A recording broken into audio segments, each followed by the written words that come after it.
Hello, welcome to Old Nerd Reads. This is Marvel Comics in Order. This is episode 70. This time I read Fantastic Four 177, the December 1976 issue. This copy, not great. As you can see here along the spine, it's a little beat up. Got some bad spots here. Back cover's not terrible. It's a little off-white. Same with the pages, they're off-white.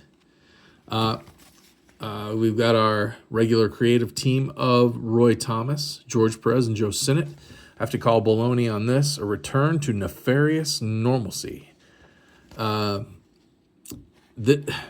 last issue was kind of a silly issue because it was kind of an Impossible Man spotlight issue. So it was like a really goofy. The Fantastic Four and the Impossible Man visit the Marvel Comics office in New York City and make a mess of things, and all the bullpen from Marvel Comics was showed up in the story, and it was really goofy, really silly.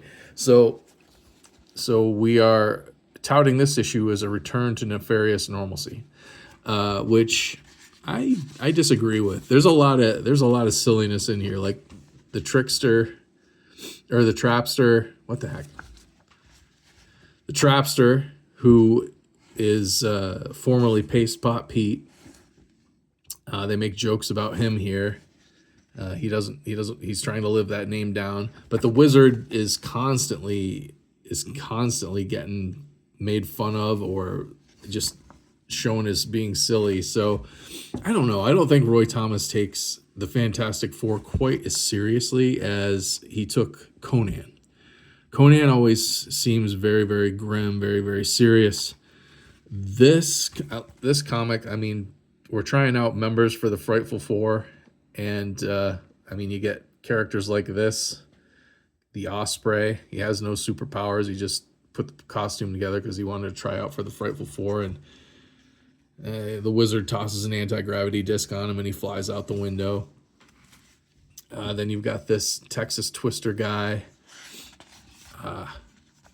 It's pretty goofy. I don't think that Roy Thomas really takes this real seriously, and that's kind of been my impression all along. But I've just recently mixed my Conan the Barbarians into this video series where we read my Marvel Comics in order every month, and the difference between Conan the Barbarian and Fantastic Four is night and day. Like this comic is just almost satire. It's almost silly for silly's sake, but it's still a good read. I don't mind it. We've got a guest appearance by Tigra, guest appearance by is it Thundra? Who else is in here?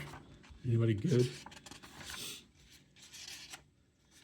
2 pages of ads in a row.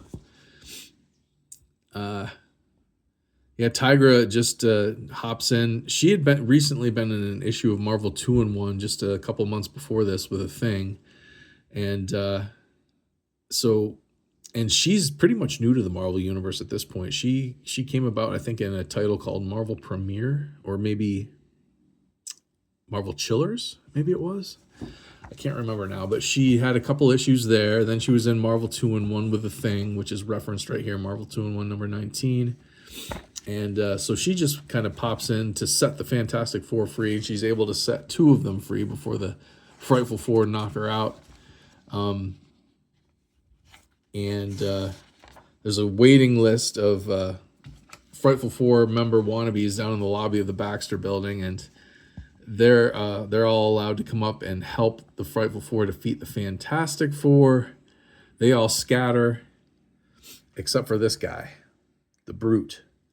And he comes up and he gets in a fight with the Thing and knocks the Thing into the negative zone room. And they have a knockdown drag out, which results in the Brute opening up the door to the negative zone and the Thing gets sucked into the negative zone. And we find out that the Brute is none other than the Reed Richards of Counter-Earth. So this is the Earth that's on the opposite side of the sun, which the Fantastic Four visited just a couple issues back. This is the Reed Richards from that that universe. Well, it's not really universe. I guess it's kind of the same universe, just counter Earth because it's on the opposite side of the world. Is that the High Evolutionaries Earth? I can't remember now. But anyway, that's the cliffhanger of this issue. Again, kind of a silly take on the Fantastic Four as far as I'm concerned. And it's kind of been that way, I guess, the whole year of 1976 with Roy Thomas doing the writing.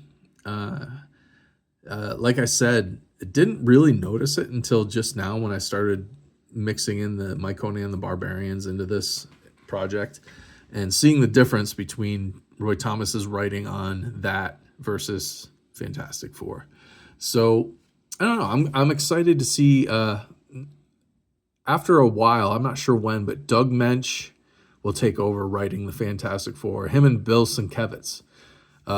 Before they do their famous Moon Knight run, they had a stint on the Fantastic Four, and I think they're coming up sometime soon. So I'm excited to see what their take on the Fantastic Four is. But we got to get there first. We got to get through the rest of however many issues there are of Roy Thomas writing them, and with some cool early George Perez artwork. Anyway, if you've got anything to add or correct me on, please comment that down below. If you like this kind of video, I'm doing this series. I'm reading my Marvel Comics collection in publication date order and putting out a video for each one. If you like it, please subscribe. Please share. Please give me a like. And I really appreciate you watching, and I'll see you next time.